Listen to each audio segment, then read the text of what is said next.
Emanuel é o Deus conosco e por isso nós baseamos a nossa igreja em 3 pilares. Discipulado, o Deus que deixou a sua palavra para nós e ele se revela a nós através da sua palavra e a palavra que nos transforma. Comunhão, nós queremos ser uma igreja que ama uns aos outros, que se preocupa com as necessidades uns dos outros, que vive de fato aquilo que a Bíblia fala sobre uns aos outros, que é amar, perdoar, servir.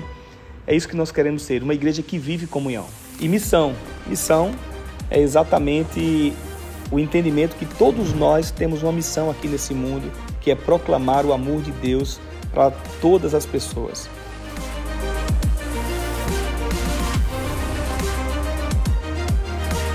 Nós somos a Igreja Presbiteriana Emanuel, em Porto São Luz. Honra do teu nome seja glorificado em nome de Jesus. Senhor, que o Senhor conceda graça sobre a vida dessas crianças, que os teus mandamentos sejam cravados no coração de cada um, guarde o coração de cada um durante a semana, nas suas escolas, na sua casa, nos seus afazeres. Dê-lhes, Senhor, sabedoria, Senhor, para ter que venha ser educado com amor e disciplina e respeito aos teus pais, para que ele seja não só a criança de amanhã, mas as crianças de hoje, que faça diferença no seu meio, na sua escola, onde que ele estiver, que ele seja luz sobre aquele que são as trevas, que ele seja o Evangelho, aquele que anuncia as boas obras, que Cristo morreu, mas ele ressuscitou e vive ao lado direito do Pai Todo-Poderoso. E nós oramos em nome do teu santo Filho Jesus. Amém.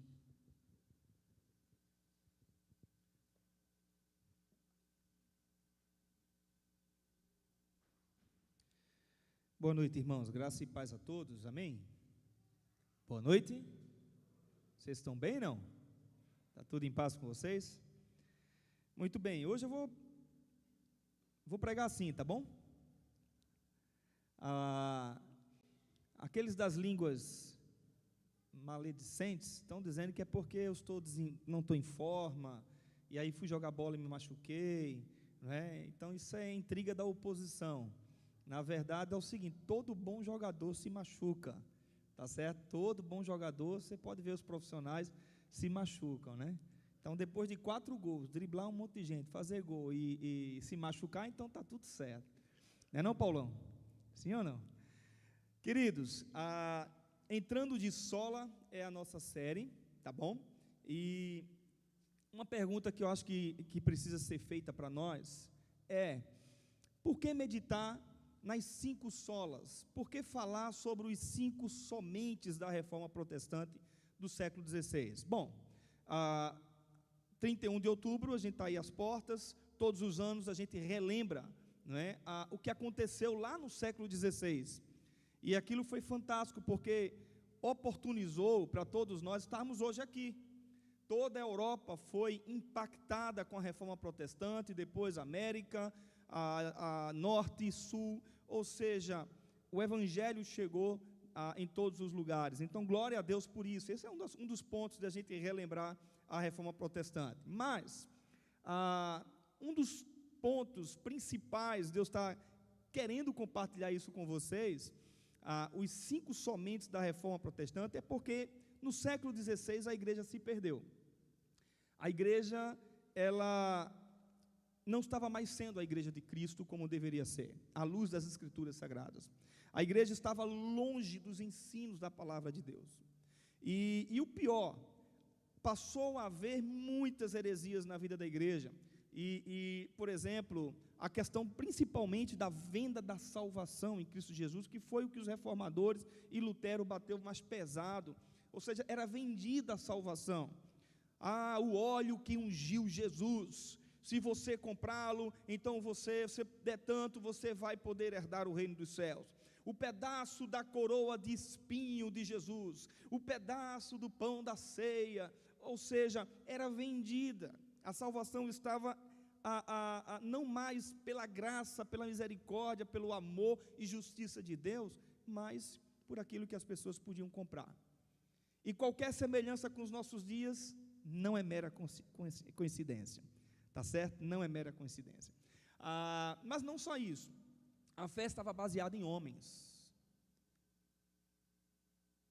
A fé estava baseada em pessoas, em santos, né?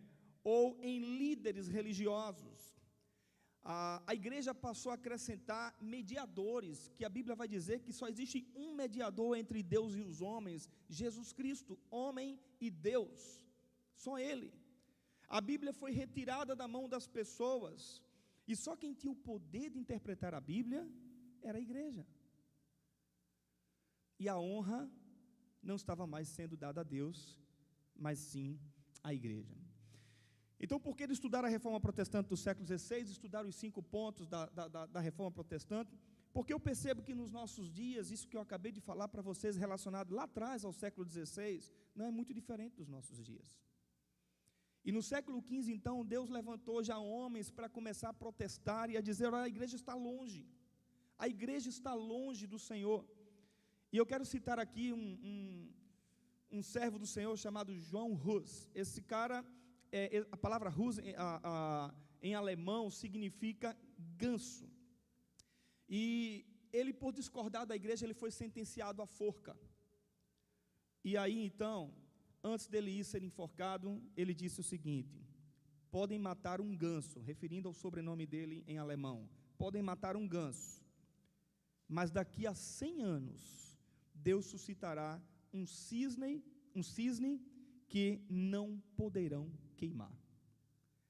Gente, isso é fantástico, porque João Hus, ele não imaginava que essa palavra profética que ele proferiu aqui, 102 anos depois, Deus levanta um cisne. Deus levanta Martinho Lutero, um grande homem de Deus que fez a reforma em 1517, a reforma protestante. Lutero, inconformado com o que a igreja estava vivendo, e ele não conseguia mais viver aquilo, ele coloca na Catedral de Wittenberg 95 teses, tudo à luz da palavra de Deus, combatendo o que a igreja estava dizendo, combatendo o que a igreja estava fazendo e vivendo. E aí então ele foi chamado para se retratar com a igreja, foi dada uma oportunidade a ele. E Lutero então diz o seguinte: eu não posso ir de encontro à minha consciência. A minha consciência está cativa à palavra de Deus. Lutero disse: eu não posso ir de encontro à minha consciência, porque a minha consciência está cativa à palavra do Senhor. Deixa eu ver se eu vou um pouco mais para trás, para ver se para desse barulho aí. A minha consciência está cativa à palavra do Senhor. E aí, meus amados irmãos, esse protesto foi resumido em 5 somentes, né? Sola, solis e solus, ou seja, sola gratia, sola fide, solus Christo, sola scriptura e sola Deo glória. Ou seja, somente a graça de Deus leva o homem a Deus. Somente Deus pode trazer o homem de volta a Deus. Não é você, não sou eu. Somente a fé, mas essa fé que Deus me dá para crer no Cristo Salvador. Somente o Cristo, não é homem, não é igreja. Quantas igrejas nós estamos vendo nos nossos dias que estão baseadas em pastores, em líderes, e não no Cristo que está firmado no Senhor. Somente as Escrituras, e só a Deus toda a honra e toda a glória. Então até aqui nós vimos graça, fé e Cristo. Hoje eu quero que você abra, por favor, sua Bíblia em 2 Timóteo 3, 14 a 17. Será que tem algum microfone aberto, gente? Será que é isso aí? Possa ser que seja, não sei se tem algum microfone aberto, está dando então uma microfonia. 2 Timóteo 3, 14 a 17 e 2 Timóteo 4, de 1 a 5, nós vamos ver então sobre somente as Escrituras Sagradas. Obrigado, Caleu. Diz assim a palavra do Senhor. Abra sua Bíblia, por favor, deixe sua Bíblia aberta para você conferir o que eu estou falando, se o que eu estou falando está correto, ok? Diz assim, 2 Timóteo 3, versículo 14. Quanto a você, porém, permaneça nas coisas que aprendeu, das quais tem convicção, pois você sabe de quem aprendeu, porque desde criança você conhece as sagradas letras, que são capazes de torná-los sábios para a salvação, mediante a fé em Jesus Cristo. Toda a Escritura é inspirada por Deus, útil para o ensino, para a repreensão, para a correção e para a justiça, e para a instrução na justiça, para que o homem de Deus seja apto e plenamente preparado para toda boa obra. Agora sim, capítulo 4, versículos de 1 a 5. Na presença de Deus e de Cristo Jesus, que há de julgar vivos e os mortos, por sua manifestação e por seu reino, eu exorto solenemente, pregue a palavra. Pregue a palavra. Esteja preparado a tempo, fora de tempo. Repreenda, corrija, exorte com toda paciência e doutrina, pois virá tempo em que não suportarão a sã doutrina. Pelo contrário, sentindo coceiras nos ouvidos, seguindo os seus próprios desejos, juntarão mestres para si mesmos. Eles se recusarão a dar ouvidos à verdade, voltando-se para os mitos. Você, porém, seja sóbrio em tudo, suporte os sofrimentos, faça a obra de evangelista, cumpra plenamente o seu ministério. Vamos orar mais uma vez? Feche seus olhos, por favor. Queria que Deus pudesse falar ao seu coração nessa noite e você pudesse estar aberto para ouvir a voz do Senhor. Pai amado, nós estamos na Tua presença, Senhor. Nós reconhecemos nossas lutas, nossas faltas diante do Senhor.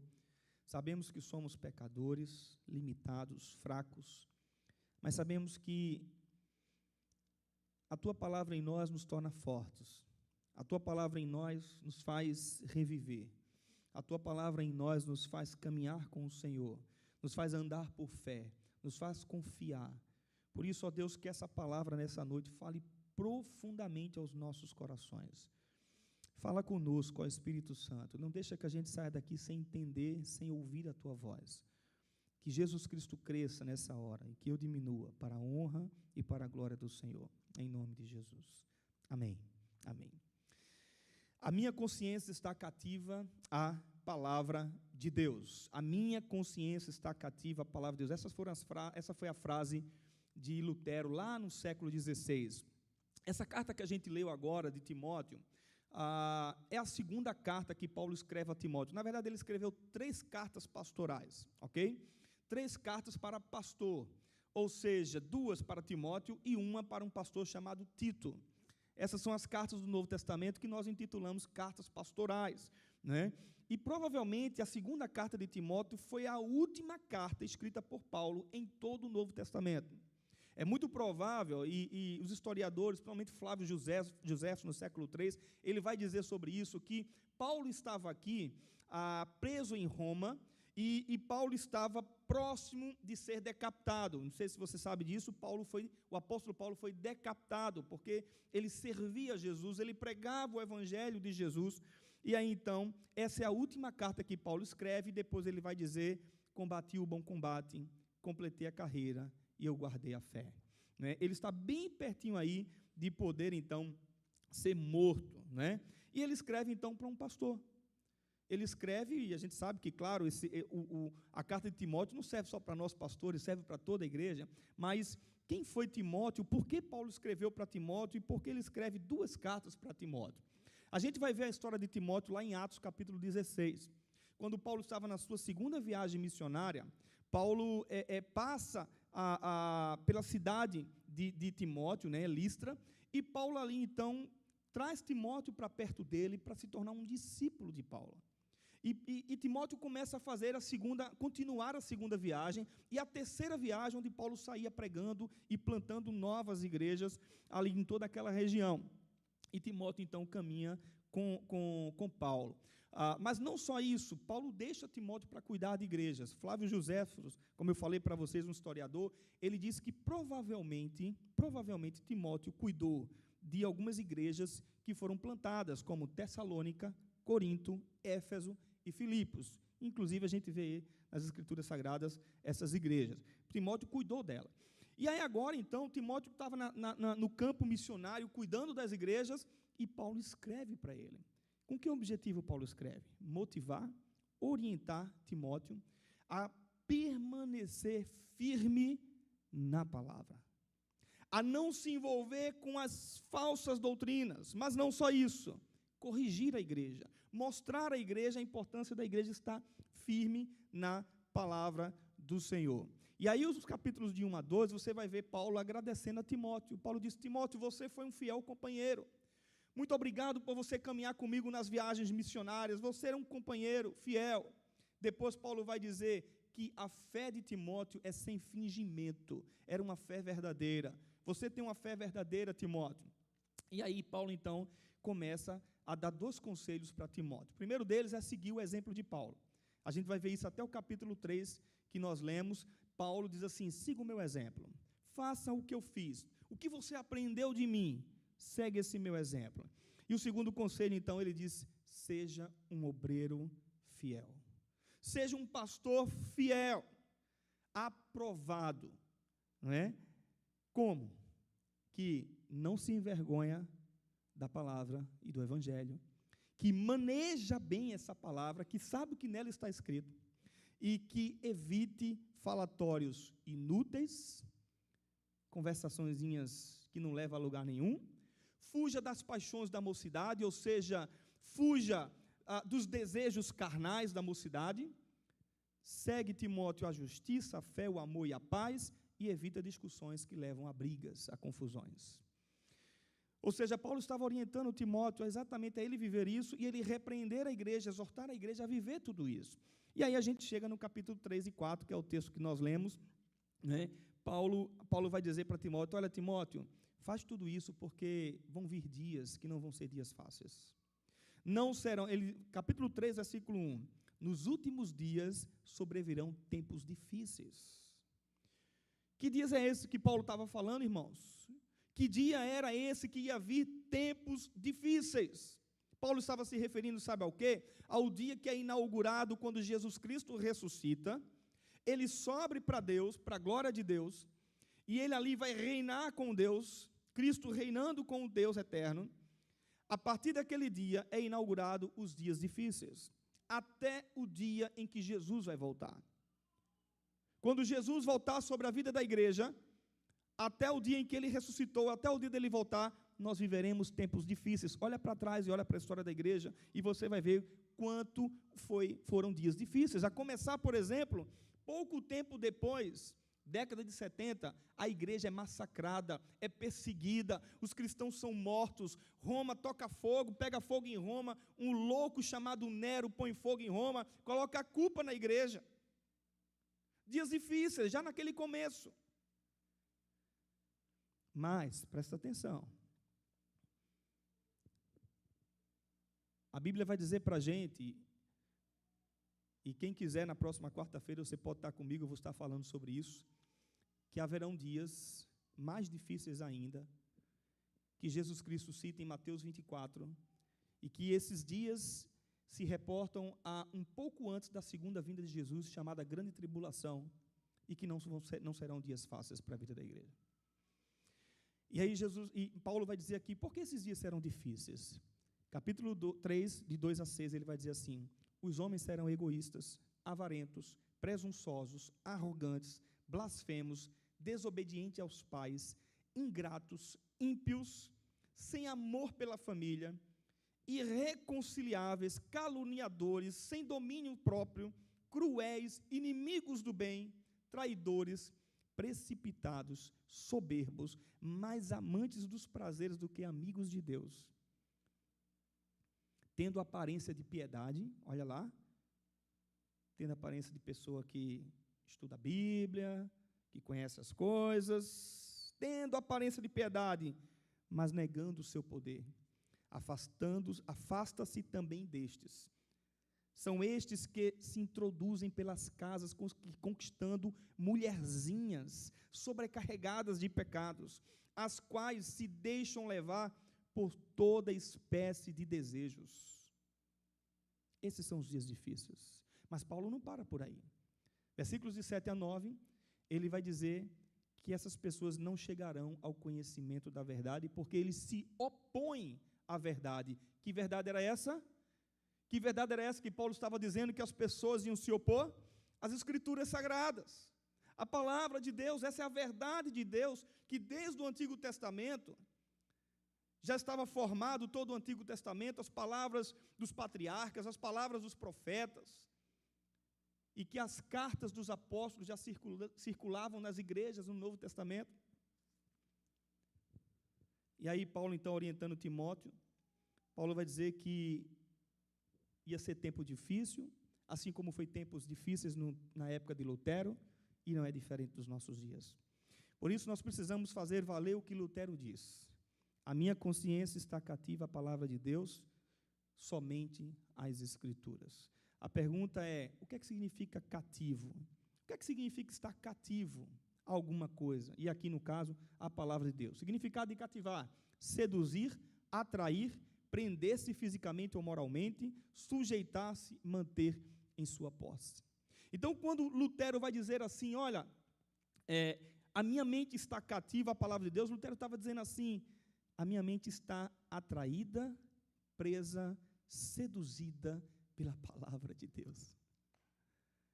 A minha mente está presa, seduzida pela palavra do Senhor. Queridos, fala sério. Seja honesto com você mesmo. Pastor William, seja honesto com você mesmo. A nossa mente está cativa à palavra de Deus.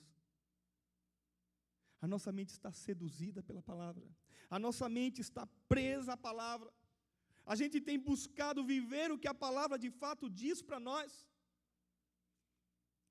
Paulo responde no texto. O que é que significa uma mente cativa? Duas coisas que eu quero trazer para você nessa noite.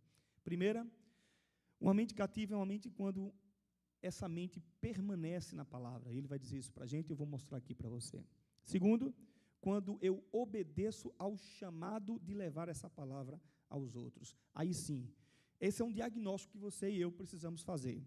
Se minha mente está cativa à palavra de Deus, é porque eu permaneço nela. A minha mente estando cativa à palavra de Deus, é porque eu não sossego em momento algum, mas eu obedeço aquilo que em todo o Novo Testamento é mostrado para mim e para você. Fala da palavra de Deus. Mostra a palavra de Deus. Eu falo para você, irmãos, do fundo do meu coração, desde que eu entendi isso na minha vida, eu não consigo me relacionar com ninguém em que eu não comunico o Evangelho de Jesus para essa pessoa. Em que eu fico ali orando, dizendo, Deus, me dá uma oportunidade. Porque foi para isso que eu e você nós somos chamados. Então, em primeiro lugar, a nossa mente está cativa quando nós permanecemos na palavra. Versículo 14, ele vai dizer, quanto a você, ou outra tradução aí para você, tu, porém, permaneça nas coisas que aprendeu, das quais tem convicção e que você sabe de quem aprendeu. Esse versículo 14, Paulo está dizendo, tu, porém, ou quanto a você, ele está dizendo, permanece em tudo que você aprendeu. Mas tudo que você aprendeu, Timóteo, é aquilo que você crê. Sabe por que você crê? E o que você aprendeu? Porque foi gente séria que ensinou a você a palavra do Senhor. Foi gente de Deus que ensinou a palavra do Senhor a você. Não é gente que fica tentando ludibriar ou tentando enxergar coisas que não existem nas Escrituras Sagradas, mas é o que de fato está aqui, as sagradas letras. Paulo vai dizer isso para Timóteo, permanece naquilo que aprendesse. O que é que ele aprendeu? Aí ele vai dizer no versículo 15 agora, se você está acompanhando na sua Bíblia, você vai ver isso que eu estou falando. Ele vai dizer, as sagradas letras. Que sagradas letras eram essas? Era a palavra de Deus. Era todo o Velho Testamento. Eram os ensinos de Jesus a respeito do Velho Testamento e os ensinos dos apóstolos que estavam ali acontecendo. E aí Paulo vai tentar dizer para ele, essa palavra vai tornar você sábio para a salvação pela fé em Cristo Jesus. E o versículo 17 então vai dizer assim, se você permanece, você vai ser habilitado para toda boa obra. Você vai ser uma pessoa preparada para toda boa obra. Então, permanece nas Sagradas Escrituras. Significa aqui, irmãos, não se desviar do que a palavra de Deus diz para nós. Deuteronômio, capítulo 16, Moisés vai ensinar a igreja do Antigo Testamento e vai dizer, não se desvia desse caminho. Ensina ao teu filho essa palavra.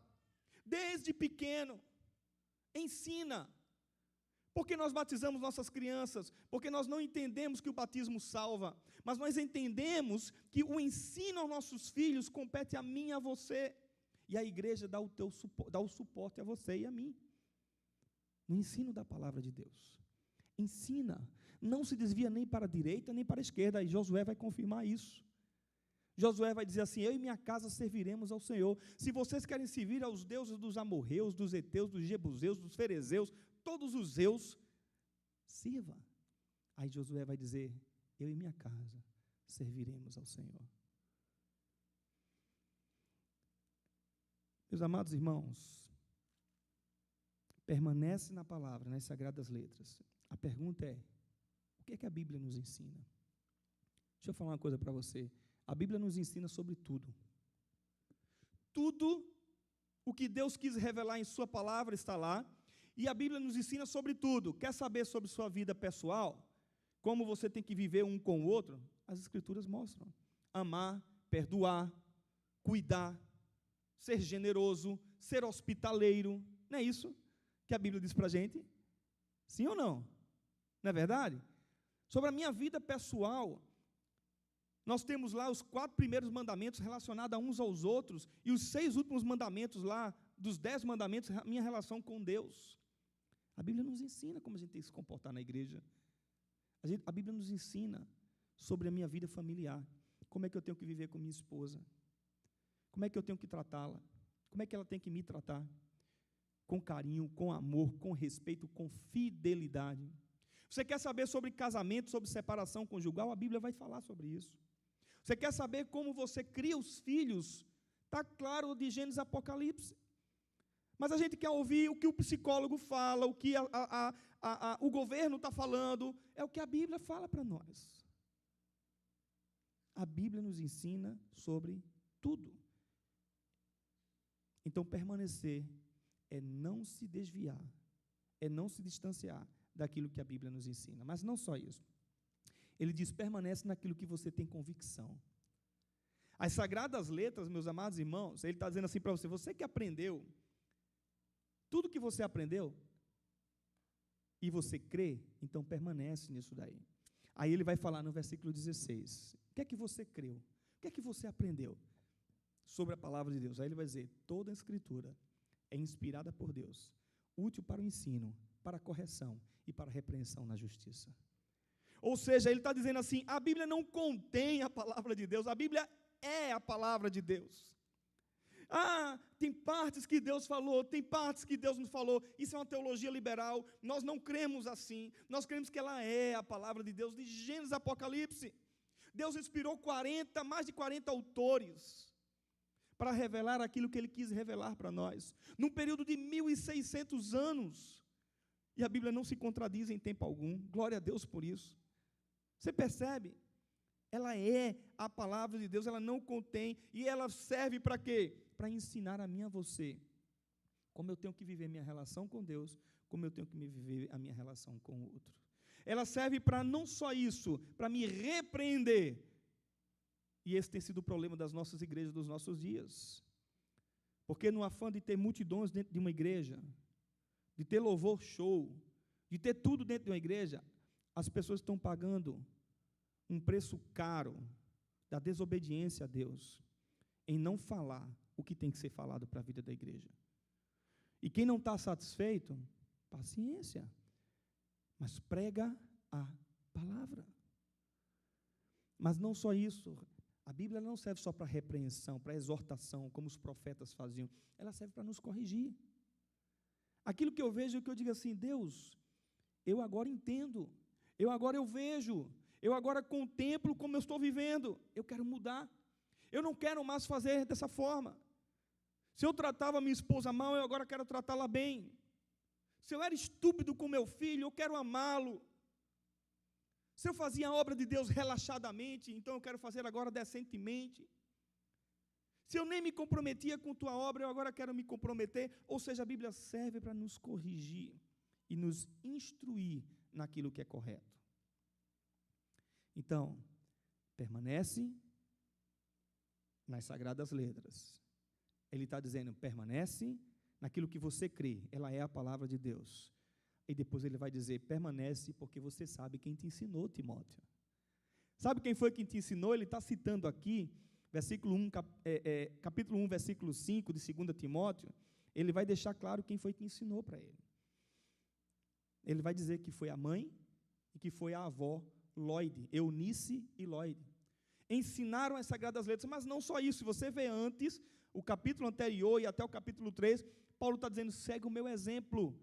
De quem você aprendeu? De mim, Timóteo, dos líderes, dos homens sérios, dos homens de Deus. Então, tudo aquilo que você aprendeu desde criança, desde pequenininho, da tua mãe, da tua avó e dos homens de Deus, permanece nisso. Você sabe de quem aprendeu, você não aprendeu de qualquer pessoa. Sabe por que Paulo está falando isso? Sabe de quem você aprendeu? Porque já naquela época existiam os falsos mestres. Já naquela época existiam pessoas que estavam ensinando doutrinas, que não eram doutrinas que os apóstolos e que Jesus ensinou. E que estavam distorcendo a verdade. Então, Paulo está dizendo assim, Timóteo, você sabe que você aprendeu de mim, da sua avó, você aprendeu a verdade. Então, presta atenção, a recomendação bíblica para Timóteo e para nós é, algo importante, valioso, foi ensinado a mim e a você. Isso se chama palavra de Deus. Você creu, eu criei. Timóteo, você creu. Você acredita que ela é a palavra de Deus. E você sabe que quem ensinou a você foi gente séria. Não foi qualquer pessoa que ensinou a você. Então, permaneça na palavra. Permaneça naquilo que você aprendeu. É preciso a gente parar e refletir, queridos, de parar de lutar contra os ensinos da palavra de Deus.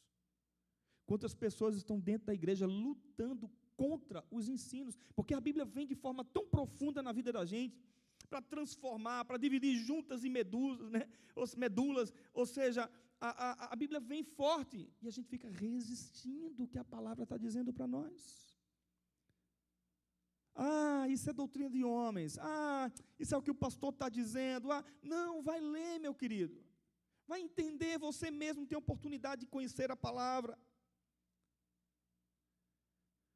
Pare de dar ouvidos à doutrina de homens. Pare de dar ouvidos às doutrinas da ciência. Porque muitas vezes elas vão de encontro à palavra de Deus. Não negocia o seu tempo, que a palavra diz que você precisa dar para Deus, aquilo que a ciência está dizendo para você.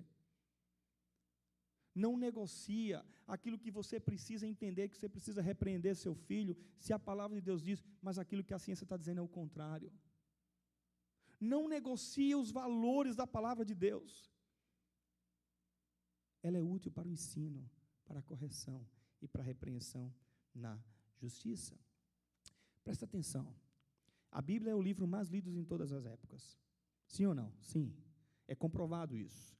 A Bíblia é o livro mais preservado em todas as épocas. Fantástico, é Deus. Isso só prova que uma mão, alguém poderoso por trás dos homens, escreveu o que ele queria escrever, preservou na história até os nossos dias. As últimas descobertas dos originais, rolos dos Mar Morto. A Bíblia não é um livro científico, mas a ciência tem mostrado e tem comprovado muitas coisas que estão aqui escritas e mostrando a veracidade da palavra de Deus. Quantos testemunhos de pessoas que diziam assim, eu não concordo com esse livro, eu discordo de tudo que está aqui nele, mas foi impactada por essa palavra.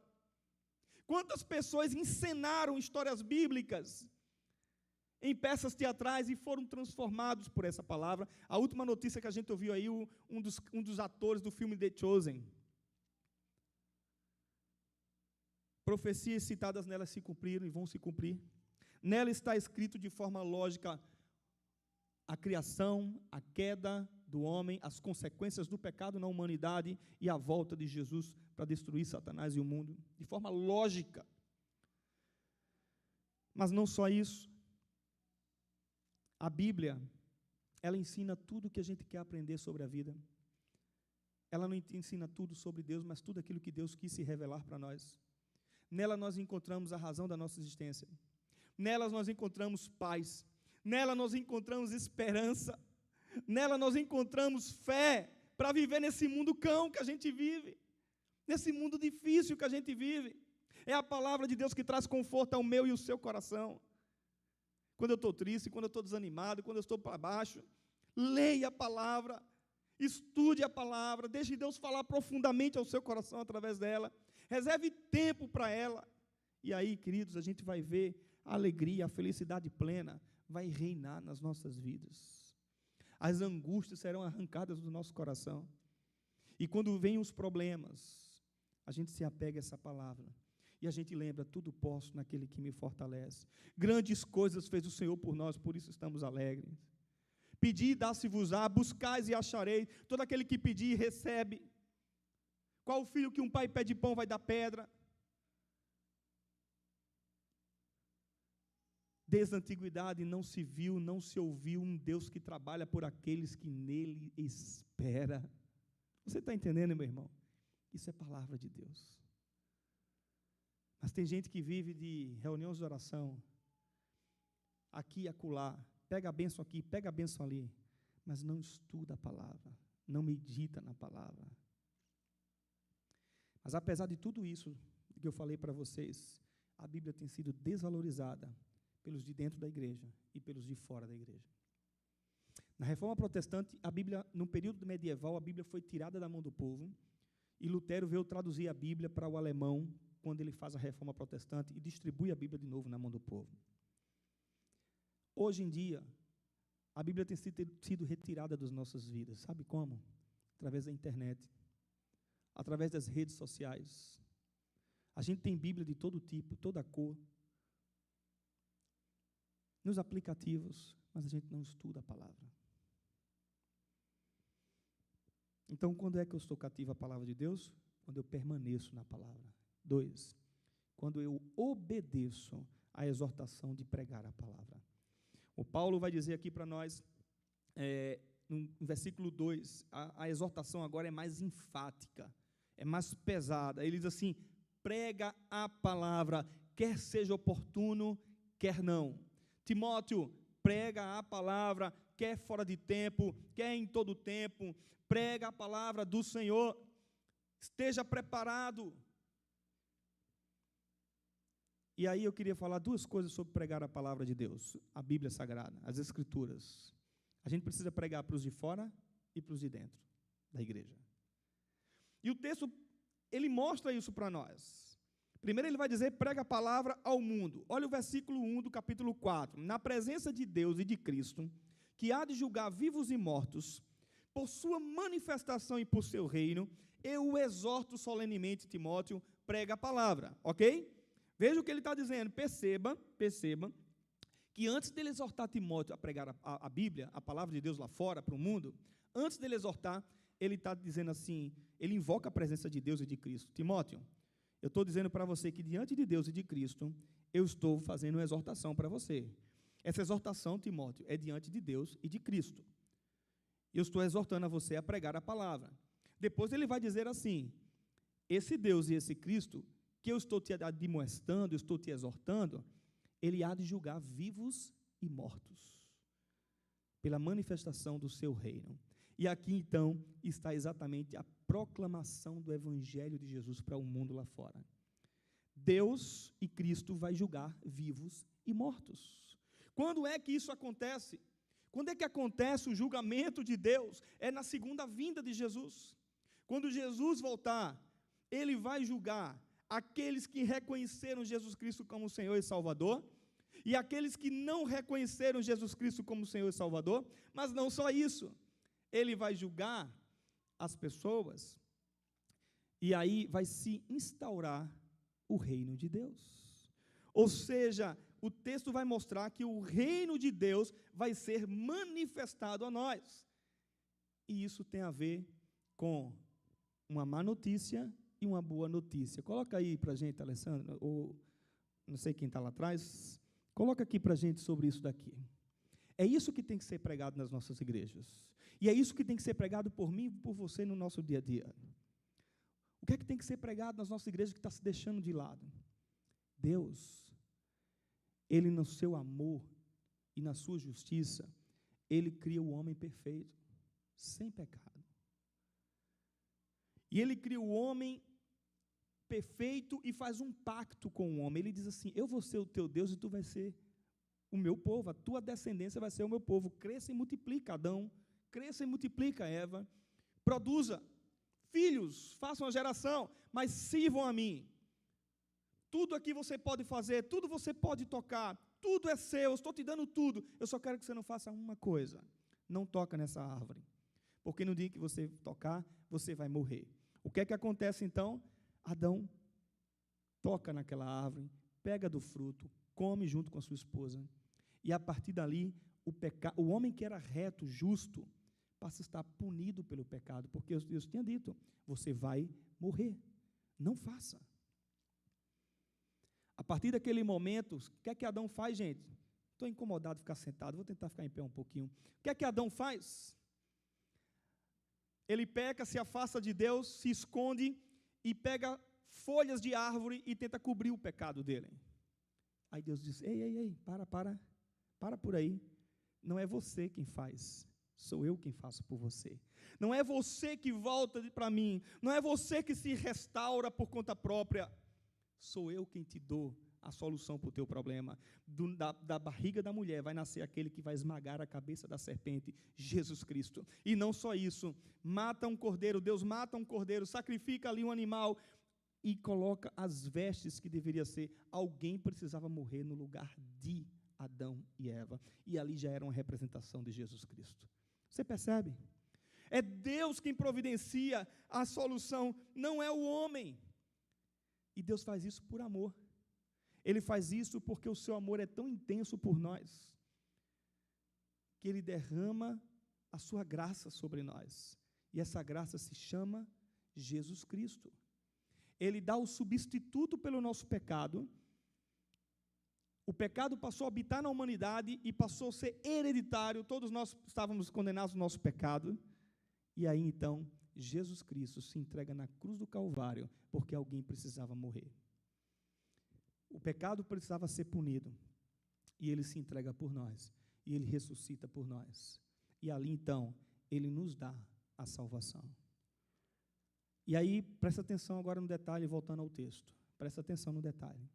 No grande dia do julgamento, que Deus vai julgar vivos e mortos, aquele que entendeu esse evangelho, aquele que entendeu essa mensagem, reinará com Ele para sempre. Aquele que não entendeu essa mensagem, viverá na eternidade, sofrendo pelos pecados.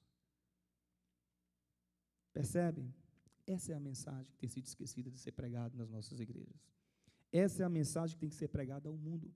Mas depois que você entende essa mensagem, depois que isso faz sentido na minha e na sua vida, e eu digo: Jesus, eu quero o Senhor, eu quero caminhar com o Senhor, eu quero viver para o Senhor, entra na minha vida de uma vez por todas. Agora eu preciso continuar ouvindo a palavra. Eu preciso que a palavra seja pregada para mim, para que eu possa mudar minha vida, me quebrantar, me transformar e viver numa vida de comunhão com Ele. E aí Paulo vai dizer agora para Timóteo assim: exorta, repreende, corrige. De que forma? Com paciência e doutrina. E aqui está a função profética dos pastores que tem sido esquecida. A palavra profética é exatamente essa. Era o profeta que era a consciência do povo de Israel, de dizer ao povo: ei, volta para Deus, busca a Deus, ei, para de caminhar no pecado, Deus não se agrada disso, volta para caminhar com Deus. Então Paulo está dizendo a Timóteo: repreenda, corrija e exorte. Prega para o mundo, prega agora para quem? Para a igreja. Por quê? Versículo 3 e 4 do capítulo ainda, você vai ver aí: porque haverá tempo em que, olha só agora, não suportarão a sã doutrina, mas terão coceiras no ouvido, juntarão mestres para si segundo os seus próprios desejos, se recusarão a dar ouvidos à verdade, voltando-se para os mitos. Gente, fala sério. Não é isso que a gente está vendo hoje, não. Você está preocupado com a guerra de Israel? Se preocupa muito mais com isso aqui. Se preocupa muito mais com isso aqui. Porque os sinais estão acontecendo e a igreja está dormindo e não está percebendo o quanto a igreja está distante de Deus. No Apocalipse, as 7 igrejas mostram como elas estarão no período em que estiver próximo de Jesus voltar. Mas não nesse período, desde quando Ele ressuscitou até quando Ele voltar. Como é que a igreja vai viver? E uma das características é: conheça as tuas obras. Uma das coisas que Jesus trata lá, o amor vai esfriar. Não suportarão a sã doutrina. O que a Bíblia fala, como a gente tem que viver. Vão ter coceiras no ouvido e vão arrumar mestres, pastores, para falar o que eles querem ouvir. Para colocar o almofadinha no banco e dizer: está gostoso, fala mais para mim, que isso aí eu quero ouvir. E se recusarão a dar ouvidos à verdade. Lembra-se, que verdade? A palavra. A palavra de Deus. Não suportarão a sã doutrina. E aí, meus amados irmãos, em toda a história da igreja, a gente vai ver isso. A gente vai ver muitos, não só dentro da igreja, mas fora da igreja, não suportando a sã doutrina. Perguntaram, na época da queda das Torres Gêmeas, pelos terroristas, estavam tentando falar com Billy Graham estava hospitalizado, e perguntaram, então, a filha dele desceu para atender os repórteres, e perguntaram: cadê Billy Graham? Nós queremos saber onde está Deus que deixou as Torres Gêmeas caírem, que deixou esse terrível ataque no nosso país. Onde está Deus? E a filha de Billy Graham falou: Deus sempre esteve aqui. Deus sempre esteve aqui quando vocês aprovaram as drogas. Deus estava aqui quando vocês aprovaram o aborto. Deus estava aqui quando vocês tiraram Deus das escolas. E ela começa a narrar, meus amados irmãos, várias coisas, e ela no final diz: Deus sempre esteve aqui, mas vocês abandonaram Deus, vocês rejeitaram Deus, e rejeitaram a palavra de Deus.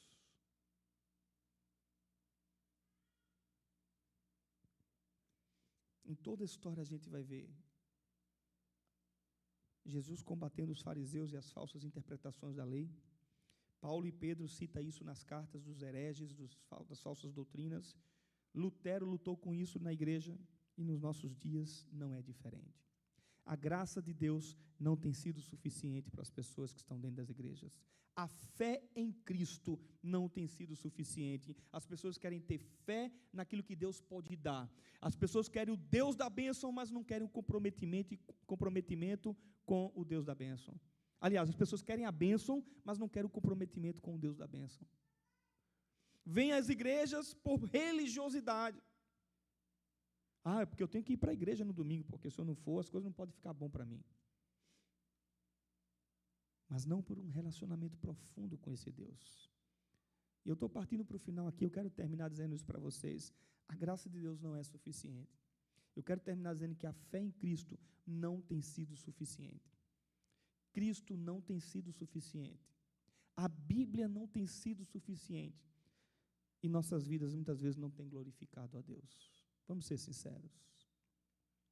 Lutero teve que dizer: a minha consciência está cativa à palavra de Deus. Somente as Escrituras. Somente as Escrituras. Paulo está dizendo a Timóteo: a forma de você estar cativo à palavra de Deus é permanecer na palavra. E o que vai demonstrar que você permanece na palavra é o compromisso urgente que você tem de proclamar o Evangelho de Jesus, as boas e más notícias do Evangelho. Pergunta é: o que é que você vai fazer? O que é que eu vou fazer com tudo isso? O que é que nós, ao sair desse culto, que todos os domingos a gente senta nas cadeiras e que a gente escuta, o que é que nós vamos fazer? Qual é o compromisso que eu assumo a partir de hoje com esse Deus e com o Deus da sua palavra? Quanto tempo eu e você nós temos dedicados de estudo e de leitura da palavra de Deus? Quantas vezes por semana eu tiro um tempo para caminhar com Cristo, para dizer: Jesus, fala ao meu coração agora. Agora só sou eu e o Senhor, fala comigo. Aí eu oro, mas eu leio a palavra, eu medito na palavra. Qual foi a última vez que você leu a Bíblia? Você lembra? Foi ontem? Antes de ontem? Semana passada? Mês passado? Que você não apenas veio à igreja para ler a Bíblia na igreja ou foi na quarta-feira para ler a Bíblia na igreja? É a palavra de Deus que vai transformar a minha vida e a sua. Vamos orar? Feche seus olhos.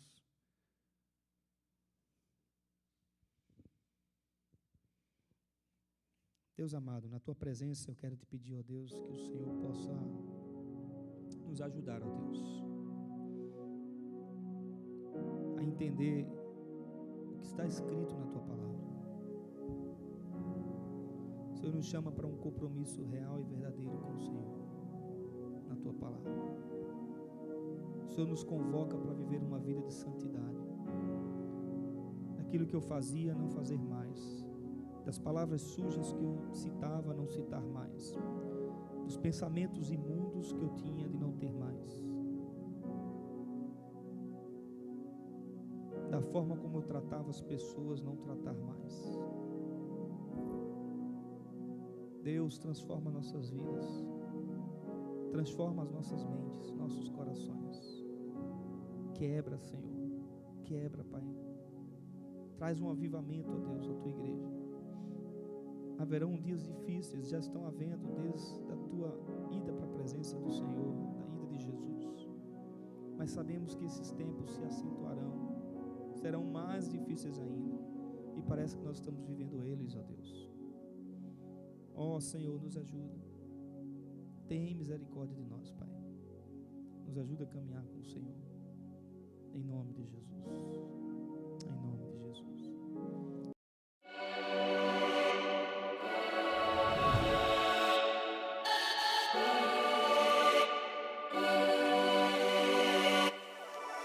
A Igreja Presbiteriana é uma igreja histórica. Ela vem desde a Reforma Protestante do século XVI. O nosso foco como igreja é expor o texto sagrado, não de acordo com nossas preferências ou para agradar alguns. O nosso foco é, de fato, explorar o texto à luz do seu contexto, à luz dos originais e mostrar o que, de fato, a palavra de Deus quer dizer para nós. Nossos cultos são cristocêntricos. A ênfase não é em mim, não é em você. A ênfase não é no homem, mas em Cristo. Tudo que nós fazemos no culto, nossa música, o estudo para as crianças, toda a nossa programação de culto é focada em Cristo, para a exaltação de Cristo somente. O nosso foco é nos motivar a servir a Deus, amar a Deus e servir uns aos outros e amarmos uns aos outros. Emmanuel é o Deus conosco e por isso nós baseamos a nossa igreja em 3 pilares. Discipulado, o Deus que deixou a sua palavra para nós e ele se revela a nós através da sua palavra e a palavra que nos transforma. Comunhão. Nós queremos ser uma igreja que ama uns aos outros, que se preocupa com as necessidades uns dos outros, que vive de fato aquilo que a Bíblia fala sobre uns aos outros, que é amar, perdoar, servir. É isso que nós queremos ser, uma igreja que vive comunhão. E missão. Missão é exatamente o entendimento que todos nós temos uma missão aqui nesse mundo, que é proclamar o amor de Deus para todas as pessoas. Nós somos a Igreja Presbiteriana Emmanuel em Port St. Lucie.